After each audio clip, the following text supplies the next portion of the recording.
Take one. There we are.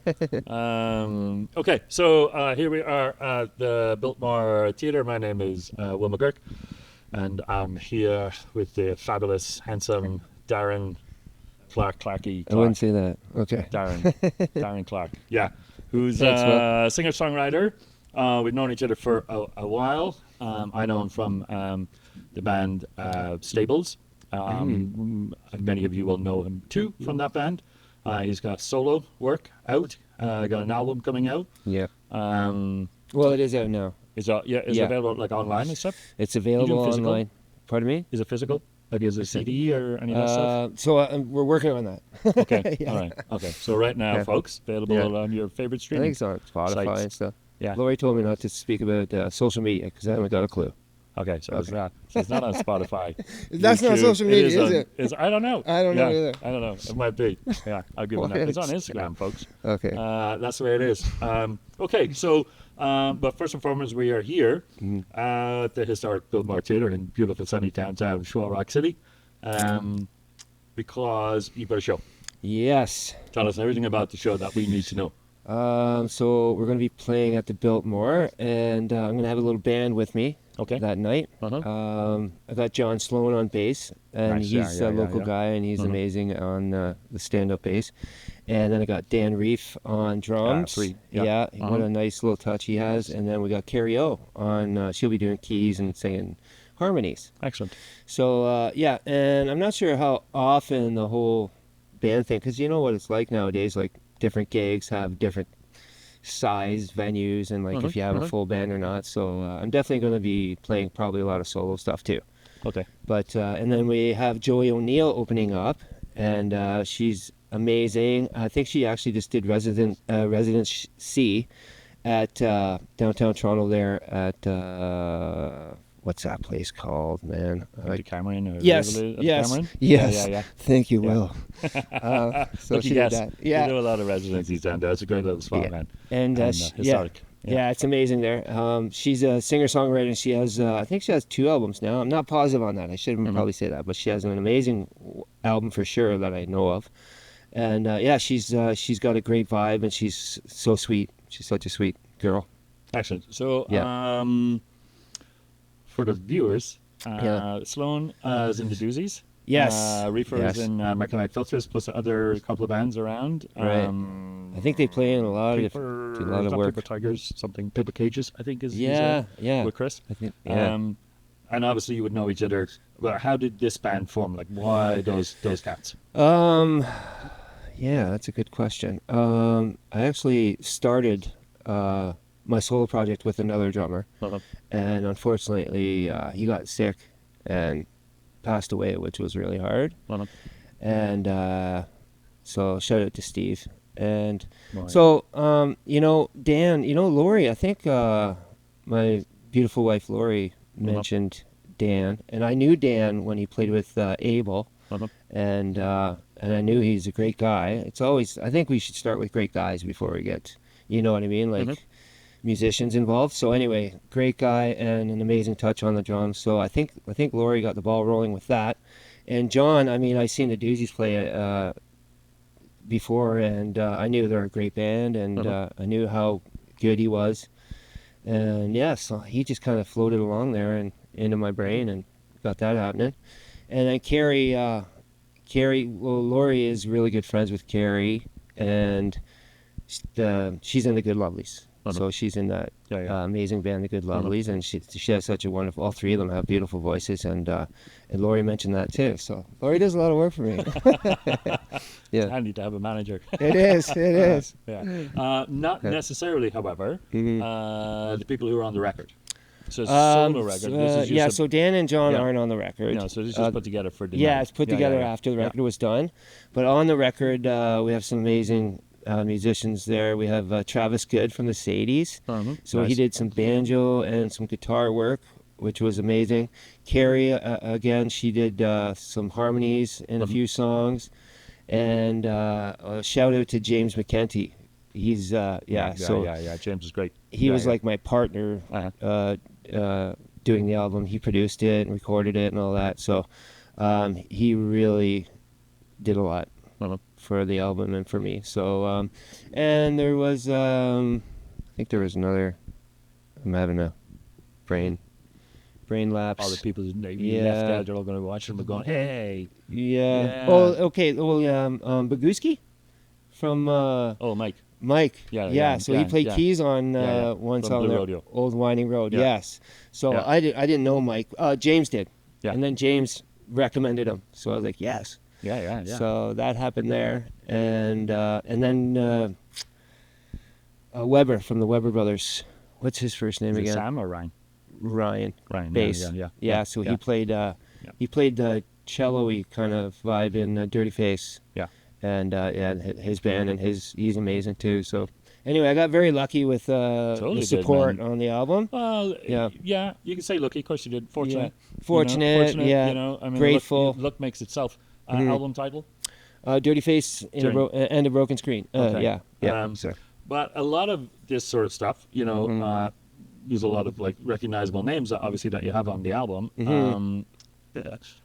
Part and parcel of the fact that you've just been making music really well. You're a good dude, and when you're with the Stables, and if I was a plaid. Yeah. As a plaid. How do you know that one? That's Like wild. Nardwuar. Yeah. It was a plaid. Back in the day, it was plaid. Oh, I think it was plaid for maybe a couple weeks. Yeah. I think we Was changed our Blasco in name that? about 5 times. With Blasco was With in Blasco, that, and we It was also like had in the 90s. Hibbert in that one, Yeah. and a couple other guys. Yeah. So Yeah. that was way back when, and Chris St. John. Do you remember Chris St. John?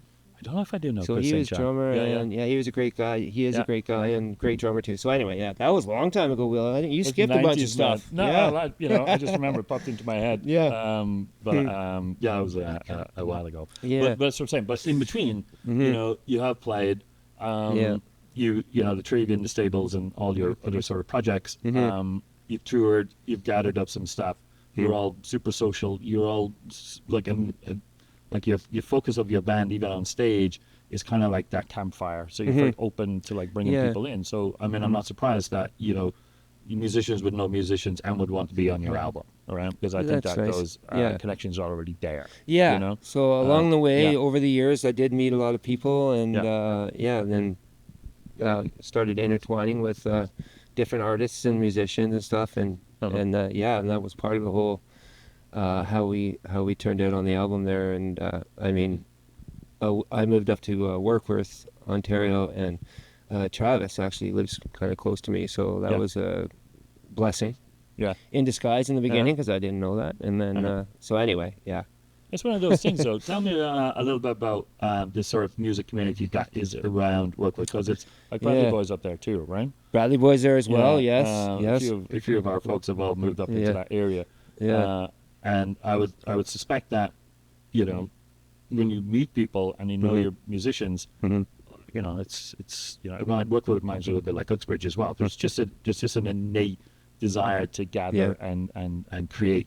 Absolutely. Yeah. It seems like, and it's not all the time, but it seems like when people have a big gathering, like a house party or something like that, there's always music going on. Yeah. Like live, solo-y. People are always finding ways to have the amazing talent in that area play at their house. Yeah, And it's happening again this weekend. There's going to be some playing.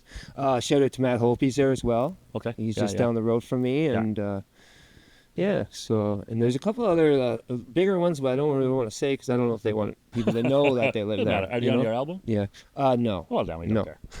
You're not interested. We're already talking about your album and how good it is, and we'll get to the individual songs. Yeah. I think it's one of those things that I think is kind of fortunate because it's Warkworth's a great little place, a small little town, and again, sort of like Uxbridge, but unlike Oshawa, it doesn't have sort of major venues. It doesn't have those sorts of places. No. So a lot of it is kind of like do it yourself. And you create it yourself, and I think that's one of the things that I wouldn't say for sure, but I'm curious what you think about it. The idea that even in the way Oshawa is, there's still an awful lot of like DIY punk rock, like you do it yourself, you book your own gigs, you manage your own stuff, and you bring that to the conversation, even as a solo artist. Same thing out there in Warkworth. Like it doesn't surprise me that you would be at the center of that scene. Yeah. Absolutely. Does it surprise you? I guess. No, and I think the reason I find myself, the older I get and the more mature I get with like things and stuff, I start to do look at it in a different way. Like, I don't necessarily need to, I don't know, be on the road all the time and things like that. You know, like, music is, like, besides my family, of course, is probably the biggest thing in my life. It's always there every day, whether listening, whether playing. But yeah, I think that's the kind of vibe around there. Like, you know, people aren't, you know, too big for their britches. They'll grab their guitar and they'll go down the road and play some tunes over at whoever's house or something like that. And that's the cool vibe about that place. You know, egos are all put aside, and like it's just like a little community kind of thing like that. And I want to give a shout out to my. I've said shout out what 16 times. Yeah, I don't need to keep doing that. Lots of shouts out. We're just going to edit them all out. Yeah. We'll just use the one. Okay, but my wife. I wanted to say my wife has started a really cool thing at our house. She's having house concerts. Yes. And she's getting very connected with the music scene, and some pretty big artists have come through. And again, I just wanted to add another layer to your work with question of you know, just how people congregate around there for art and music, and yeah, it's pretty cool. Yes, I've been fortunate enough to attend one. And it was awesome. It was like I mean, if you could just that was Chris Murphy. No, Kevin Drew. Kevin Drew, of course. Yeah. I missed all the. I mean, Berkowitz a bit of a drive. Yeah, it is. Yeah. But it's just when it's like you're there, so all of that stuff it's like a bit of a resource around you. So you can lean into it. You think you're in the middle of nowhere, but you're actually kind of not. And there's a lot of like-minded people in that area, which I think is great. Yeah. So let's just talk about like your actual record and why you felt the need, or desire, or the necessity, whatever, to do a solo record, your own work. Because obviously you do stuff still with the stables occasionally, but you're not really. The band isn't, and isn't in. Well, I've always had kind of a closed bedroom door outlook on music that I play and write, where it's kind of like just, you know, by myself and stuff like that. And I think most artists do, you know. So there's nothing better than getting together with some great players and great people and collaborating on writing. But then I just find that I need that other side of it as well, you know. And it's been there for a long, long time, and now it's just kind of coming out now because I have been very busy with playing with other people for many years, and you know, also having a family and a home life to take care of as well. But yeah, this is a long time coming, and I did actually do some solo-y stuff a long time ago. Brad MacArthur recorded me over at the Red Room. Yeah, did that come out on anything? Was it? It never came. No. I did make CDs way back then. Yeah. And that album was called Ocean. And it is still kicking around. I got some copies at home, and so, like I say, the solo thing was. For the archives thing. I don't know if I have one. I probably do, but just I'm in surprised case. you brought up Plaid. I mean, I thought for sure you'd have Ocean, but yeah. So that was. It's always been there, you know. The solo-y kind of thing for sure, and it's easier to kind of write songs that way without trying to be gentle with other players, and I'm not really good at, you know, telling people what to do, you know, so it's like, and I always love what I end up doing with people, don't get me wrong that way either, but it's nice just being by yourself and just kind of taking the song where you want to take it, and there's no influence anywhere, it's just this is what you did. Kind of thing. And you've got some cool videos. We should probably shout out somebody else for your video work, which is a bit random. Donald, I forget Donald's last name. Sorry, Donald. I hate me. Yeah. But I am also a little bit nervous. So, the videos were, I guess, a necessity. Yeah. That's what I was told. So, social media. I didn't wake up and go, let's do a video. Yeah. But I thought they turned out amazing. And Donald did it all. Thank you, Donald. Thank you, Donald. And I had a great time doing them as well. Sorry, Kevin Drew actually did Dirty Face. Sorry, Kevin Drew did that. Yeah. And that was awesome. Like, he was actually kickstarted the video thing, really, because that was the first thing I did. Yeah. And he kind of called Laurie one night and said, okay, let's just do it. And Laurie really didn't know what he was talking about, and then he explained quick enough, and then Laurie totally clued in. But so that's how it all started. And then I did get a little bit of a, you know, good vibe from video stuff, you know, as long as I'm not in it too much. I don't like that. Nice videos, man. Nice videos. Yeah. Nice, the one... Home homegrown, just kind of like, you know, nothing too flashy. No, it's not. It's just they're perfectly compliments to music, I think. That's nice. Yeah. And that was Donald. Yeah. Shout out to Donald. Yes, I'm gonna kill him. All right. Okay. Sorry. Well, before we shout out too many more people, let's sum it up. The show, all ages. Tell us if there's anything else. Yeah, that I you think may have it missed is about the actual show. It is all ages, right? I think it is an all ages show, and we're playing here at the beautiful Biltmore, and the Biltmore is also known for some lively. I'm not saying we're going to put people to sleep, but that's why it's kind of an all ages show. It's going to be a nice vibe. Yeah, it's going to be a nice vibe, and so it's not going to be loud rock and roll like. Well, it could be loud. I'm going to tell the sound guy to make sure it's loud. I don't know, but it's going to be a little trippier, I think. June 21st. June 21st. Yes, we're all going to be at the Biltmore. Sounds good. Thanks so much, Will. Thank you. I appreciate it. Thanks, Biltmore. Thank you, Biltmore. Okay. Make sure you edit a lot of that, eh? Yeah. Okay.